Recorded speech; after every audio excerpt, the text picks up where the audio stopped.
മാഷാ അല്ലാ. സക്കീനത്തെ കുറച്ച് ദിവസം കണ്ടിട്ടില്ല. എന്ത് പറഞ്ഞാൽ നിങ്ങൾ നെറ്റില്ല എന്ന് പറയും. മാഷാ അല്ലാ. അള്ളാഹു റാഹത്താകട്ടെ. സജിന ഷാജി റാഹത്തല്ല. മുസ്തഫ മുത്തുയാണ് ചങ്ങളെ. ഇന്ന് ചേലമാൻ പെരുമാളിന്റെ നാട്ടിലാണ്. കൊടുങ്ങല്ലൂർ എന്ന് പറയപ്പെടുന്ന എന്റെ ഗ്രൂപ്പിന്റെ അടിമമാര് ഭാഗ്യം നൽകണമുള്ള ഒരുപാട് പേര് ഗ്രൂപ്പിലാക്കി ആളുകളെ ക്ഷണിക്കുന്നുണ്ട്. എന്നോട് പറയാറ് ഞങ്ങൾ പല ആളുകളോട് ഗ്രൂപ്പിലേക്ക് ചേരാൻ പറയുന്നുണ്ട്. ഷബിന ഷമീർ കുഞ്ഞിക്കമ്മുക്ക റാഹത്തല്ല. പ്രിയപ്പെട്ട സ്നേഹജനങ്ങളെ, ഞാൻ ഈ താങ്കളെ പരിഹസിക്കാനൊന്നും വന്ന ആളല്ല കേട്ടോ. നമ്മളതിന് യോഗ്യനുമല്ല. ഞാനിവിടെ നിങ്ങളുടെ മുമ്പിൽ കാണിച്ച ഈ വീഡിയോ എനിക്ക് അയച്ചു തന്നത് മുസ്ലിം സഹോദരങ്ങളല്ല കേട്ടോ. ന്യൂസിലാൻഡിൽ ജോലി ചെയ്യുന്ന അക്ഷയ് എന്ന സഹോദര സമുദായത്തിൽപ്പെട്ട എന്റെ കൂട്ടുകാരുണ്ട്. അദ്ദേഹം ഏറെക്കാലമായി പരിശുദ്ധ ഇസ്ലാമിനെ കുറിച്ച് പഠിക്കുന്നു. നൈരന്തര്യമായി ഞാനുമായി വാട്സപ്പിൽ ബന്ധപ്പെടുന്നവരാണ്. ഇസ്ലാമിന്റെ പലതരത്തിലുള്ള തത്വസംഹിതയും പരിശുദ്ധമായ ഇസ്ലാമിന്റെ ലീഡേഴ്സ് ആയിട്ടുള്ള പല ആളുകളുടെ നീതിബോധത്തെക്കുറിച്ചൊക്കെ അദ്ദേഹം കുറിപ്പുകൾ എഴുതി വായിച്ചതിൽ നിന്ന് എനിക്ക് സെൻഡ് ചെയ്യാറുണ്ട്. അദ്ദേഹം ഇന്ന് എനിക്ക് അയച്ചെന്ന വീഡിയോ ആണിത്.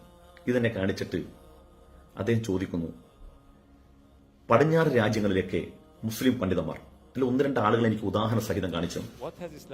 ഈ കണ്ണിന്റെ ഉള്ളിൽ ടാറ്റു ചെയ്ത് ഏലിയൻസ് ആകാൻ വേണ്ടി ജീവിക്കുന്ന അത്രയും തലച്ചോറ് നശിച്ചുപോയ ചിന്താവൈകലുള്ള മനുഷ്യരെ പരിശുദ്ധമായ ഇസ്ലാമിന്റെ സൽപാന്തവലേക്ക് കൊണ്ടുവന്നതിന് ശേഷം അവർ പിന്നീട് പ്രബോധകരായി മാറുന്ന നമ്മുടെ ഹൃദയത്തെ വല്ലാതെ സ്വാധീനിക്കുന്ന തരത്തിലുള്ള ഇൻസ്റ്റാഗ്രാം വീഡിയോ, അതിന്റെ ലിങ്ക് അദ്ദേഹം എനിക്ക് അയച്ചു തന്നു. എന്നിട്ട് ഈ വീഡിയോ കൂടെ അയച്ചു തന്നിട്ട് എന്റെ ചോദിച്ചു, എന്താണ് നമ്മുടെ കേരളത്തിലെ മനുഷ്യരുടെ അവസ്ഥ എന്ന് ചോദിച്ചു. സത്യത്തിൽ അദ്ദേഹത്തിന്റെ പരിമിതമായ അറിവാണ്. കേരളത്തിലെ മുഴുവൻ പണ്ഡിതന്മാരും ഈ രൂപത്തിലല്ലല്ലോ പ്രവർത്തിക്കുന്നത്.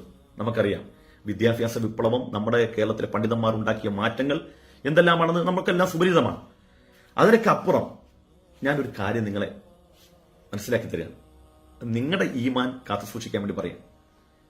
നിങ്ങൾ എന്നെ ഇരിക്കുന്ന പുസ്തകം കണ്ടോ, മനുഷ്യനും മതവും എന്ന പുസ്തകമാണ്.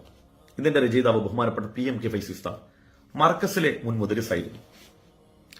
ബഹുമാനപ്പെട്ട ഉസ്താദിന്റെ 60-70 വർഷത്തെ ഹ്രസ്വമായ ജീവിത കാലയളവ് കൊണ്ട് തന്റെ ജീവിതം കൊണ്ടും താൻ പഠിച്ച പരിശുദ്ധമായ ഇസ്ലാമിന്റെ വൈവിധ്യമാർന്ന ദൃഢമായ ആശയങ്ങൾ സരളവും സമ്പൂർണമായി ജനങ്ങളിലേക്ക് പങ്കുവച്ചപ്പോൾ 2000-ലധികം ആളുകൾക്കാണ് പരിശുദ്ധ ഇസ്ലാമിന്റെ മതപകരാനുള്ള വഴി ബഹുമാനപ്പെട്ട ഉസ്താദ് ഒരുക്കി കൊടുത്തത്. 2000-ലധികം ആളുകൾ പരിശുദ്ധ ഇസ്ലാമിന്റെ ഭാഗമായി എന്നുള്ളതാണ്. നമ്മൾ ആരെങ്കിലും അതൊക്കെ അറിഞ്ഞിട്ടുണ്ടോ? ഞാനിത് പറഞ്ഞത് പണ്ഡിതന്മാരുടെ ജീവിതവും ലക്ഷ്യവും എന്നൊക്കെ പറഞ്ഞാൽ എന്താണെന്ന് കുറഞ്ഞ കാലയളവ് കൊണ്ട് പഠിപ്പിച്ചു പോയ ഒട്ടേറെ ഭാരതന്മാരായ ആളുകൾ നമുക്കുണ്ട്. അവർക്കിടയിൽ അവരുടെ ഓർമ്മകൾ നമുക്ക് നിലനിൽക്കുമ്പോഴാണ് ഇത്തരം വീഡിയോസുകൾ നമുക്ക് മുമ്പിൽ വരുന്നത്. ഒരർത്ഥത്തിൽ നമ്മൾ ഉത്തരമില്ലാതെ സ്തബ്ധരായി പോകാറുണ്ട്. മറ്റ് സമുദായക്കാർ ചോദിക്കുന്ന പോലെ എന്താണ് ഇസ്ലാം എന്ന് ചോദിച്ചാൽ, അല്ലെങ്കിൽ ഇസ്ലാം എന്താണെന്ന് അവർക്ക് മനസ്സിലാക്കാൻ അവർ യൂട്യൂബിൽ നടിച്ചു നോക്കിയാൽ അഡ്മിൻ സ്ഥാനത്തിരിക്കുന്ന ജമീല താക്ക് വേണ്ടി പ്രത്യേക പ്രാർത്ഥന, ഇന്ന് 1000 പേരെ വാട്സപ്പ് ഗ്രൂപ്പിൽ ചേർത്ത സുൽഫത്ത് താത്താക്ക് വേണ്ടി നിരന്തരമായ കണ്ണീരിൽ കുതിർന്ന പ്രാർത്ഥന, ഉറുമ്പ് കയറിയാലും കടന്നു മൂത്രമൊഴിച്ചാലുള്ള ദിക്റുകൾ, ഇതൊക്കെയാണ് ഇസ്ലാമെന്ന് മറ്റ് സഹോദരങ്ങൾ മനസ്സിലാക്കി പോവുകയാണ്. എന്തിനേറെ അവർ ഊറിച്ചിരിക്കുകയാണ്. ഇത്തരം വീഡിയോ വരുമ്പോൾ ഉറുമ്പ് കയറിയാലും കടന്നു മൂത്രമൊഴിക്കുന്നവനും എന്ത് ചെയ്യണമെന്ന തരത്തിലുള്ള അധികാറുകളൊക്കെ പഠിപ്പിക്കുന്ന തരത്തിലേക്ക് പോയി. അതൊന്നും വേണ്ട എന്ന് നമ്മളാരും പറയുന്നില്ല. പക്ഷേ നിങ്ങളെ കേൾക്കാൻ തത്സമയം 1,00,000 ആളുകളൊക്കെ ഉണ്ടാകും അല്ലെ? നമ്മളൊരു സ്ഥലത്തൊരു പഞ്ചായത്ത് ഗ്രൗണ്ടിൽ പരിപാടി വെച്ചാൽ ഏറ്റവും കൂടുതൽ 1000 പേര് പങ്കെടുത്തെന്ന് വിചാരിക്കുക.